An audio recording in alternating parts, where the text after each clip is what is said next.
My name is Marius Bush, and I'm really fortunate that during my ordinary journeys in life, I meet extraordinary people with amazing stories to tell. When you walk through life with an open mind, like a traveler, you attract like-minded people. I've heard many stories that needed to be shared and decided to document these stories and share them with the world. The most important thing I've noticed is that the more people you meet, the more you realize that we are all the same, with similar goals and ambitions. This is a conversation with Sanem, an amazing soul born in Turkey living now in Greece. She has a homemade Turkish vegan food restaurant in Exarchia, Athens called Magic Kitchen. You should definitely check out. This is a conversation about the political and economic situation in Turkey, as well as the upcoming elections there, and how important it is to vote. It is time for us as a generation to make our voices heard and transition our civilization into a sustainable, peaceful civilization with wonderful prosperity for all and for many more generations to come. Only if we learn from the mistakes of the past, respect our planet, work together, love each other and everything in it, can we make a change. Merhaba Sanem. Merhaba Marius. Thank you so much for taking your time to come talk to me today. Train's coming.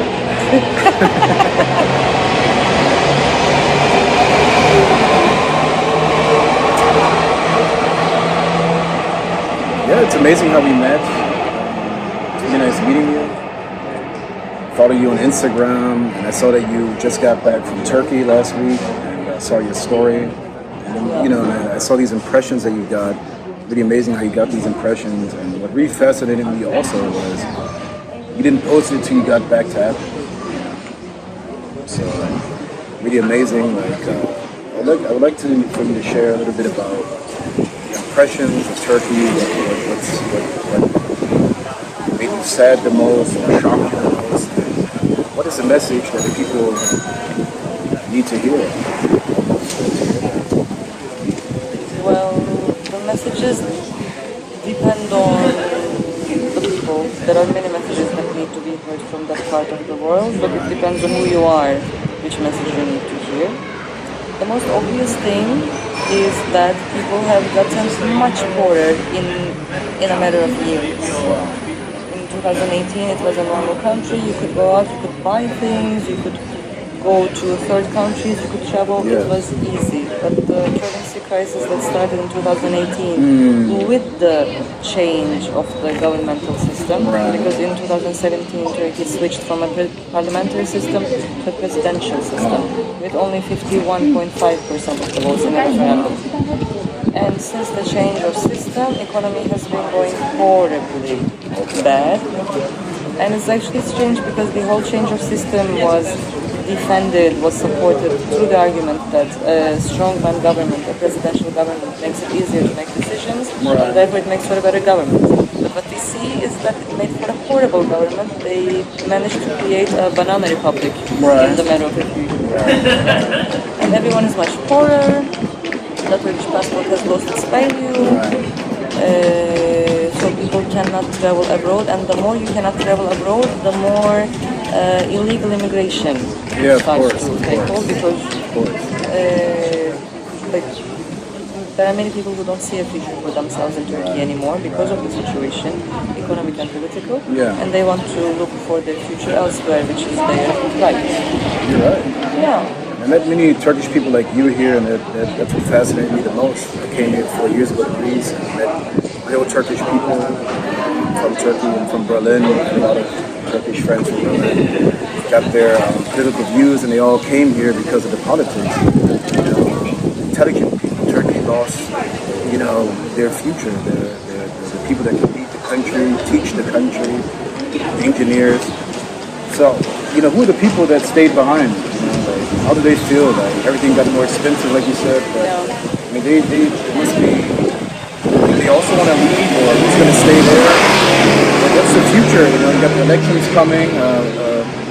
What's your impression about that? Their system, like their propaganda system, works on putting the educated middle class below the uneducated middle class. Really? This is what they've been doing so far. Like the other day, there was this video of a woman who supports the Erdogan government by saying that before this government, doctors would treat them badly, but now it is the people who have the right to treat doctors badly and who can even beat them, and there's nothing better than this. So it's kind of putting the people back into like this middle age, this trust pop-up government, and they got the solution to everything, you know, and nobody can think for themselves, and the people that do were forced to flee the country. I wouldn't say so. Like it's strange that part of the population identify with this government and they believe that they are represented, that it shows Really? what they truly are. And I think this demonstrates how the Turkish society is divided, because like there is 40%, not 40%, there's like 30% of a hardcore population that always vote Erdogan, Yes. that always vote this party, and there's like a 40% of the population that never vote for this party. So I think it just represents how the society is divided, which is something that exists in other countries as well. Like it exists in Greece as well. Of course.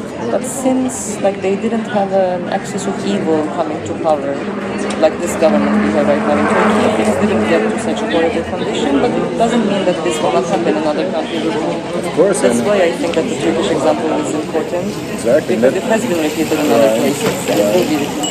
That's why the Turkish election in 2023 is the most important election in the world. I mean, in the United States, we have that problem too with Donald Trump. Even in Greece, people are saying, who's Biden? It's a joke. We need Trump back, this strong man. So I want to ask you, Sanem, you said, you always have these hardcore, Erdogan supporters. The elections are coming up. Did everybody leave that would not support Erdogan? Are there people still there that will fight for democracy like you are too? Are you going to go vote? What do you think is going to happen? I You voted think he's going to already. win? Oh, you already voted? Yeah, I already voted. Amazing. Yeah. So one vote to get Erdogan out of there. And that's what you got to do. You got to go vote. You have to go vote. That's the only way to change. We have a lot of power, our generation. We don't know. Are you gonna vote? Do you vote in Germany and in the States? No, I don't. Why? Because I thought, Why? it's not going to change anything. But now I realize that, the world is kind of evolving to a place that I don't feel represented. And I kind of realize that it is important to vote. It is important because all those people that don't vote, their leaders are in power. And we complain. And that's the problem. Last night I was discussing with a Greek person my age who comes to the Magic Kitchen to eat, and I asked him, "Are you gonna vote?" And he was like, "No, of course I'm not gonna vote." And I was like, "Why?" And he was like, "This and that. Who am I gonna vote for? There is no party that represents me and this and that." And I was like, "Don't you notice how much it affects our life when a right-wing government comes to power?" And he was like, "Yeah, but then what happens if another?" But I cannot understand this kind of apathy. It does affect our life. Okay, like you cannot change much by voting. It is true that if elections would change anything, they would be banned. Yes, that's true. But they do make small changes which affect our lives. And like for me as an immigrant, it does affect my life dramatically when there's a right-wing government. So I would just expect my Greek friends to go and vote for me. And when they don't do it, I get upset. I'm sorry about this. And you're right. I mean, you have these people that think about conspiracy theories. The government is fixed anyway. So what am I going to change anyway? But the truth of the matter, indeed, is that the old people go vote, and the old people are in power, and our voices are not heard. So it does do something. And Sanem went to vote and put her voice in that box. That's amazing. So what do you think of the outcome of the election will be? Do you think the other guy really has a chance? The charismatic guy, I forgot his name, so with the C, I believe. Do you think Erdogan, he still is a dictator? Do you think he can? What do you think about the outcome?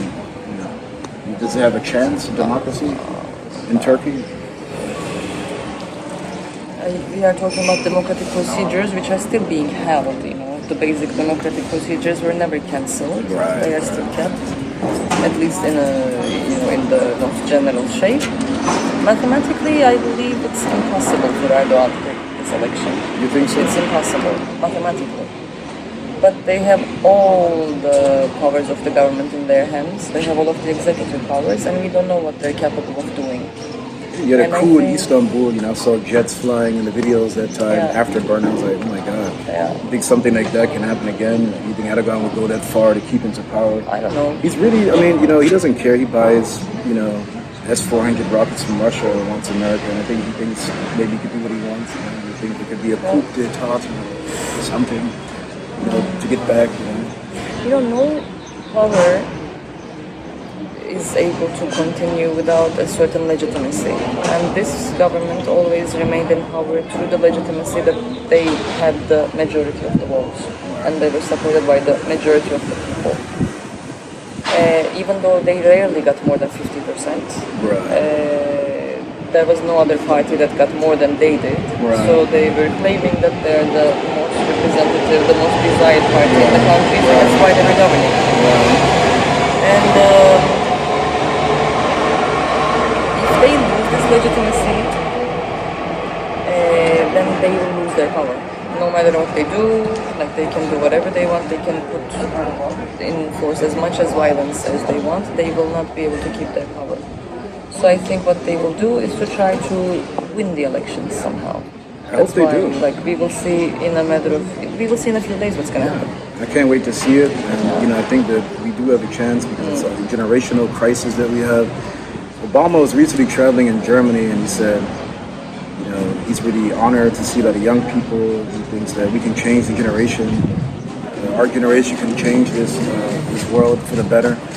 He said it's time for the old people to step down and let us do the work. And of course, the first thing we do is vote. Maybe he was also talking indirectly to Biden. It's time for us to do something. Biden is very old, man. Yeah, he is. He doesn't know what he's doing. He is, and it's time for us to do something. We're talking. It's a beautiful conversation. In the end, we do have to go to vote, and after that, see how we can continue to change the world one step at a time. But the most important thing is to keep these connections, like Sanem, these people, we meet each other, we're talking about these things, and we have to take it seriously and make our voices heard. And I think we have a chance. I'm really optimistic. Cheers to that. Cheers to that. I appreciate it, Sanem. Teşekkürler ederim. See what happens. And no matter what happens, it can only get better. Hopefully. Seriously.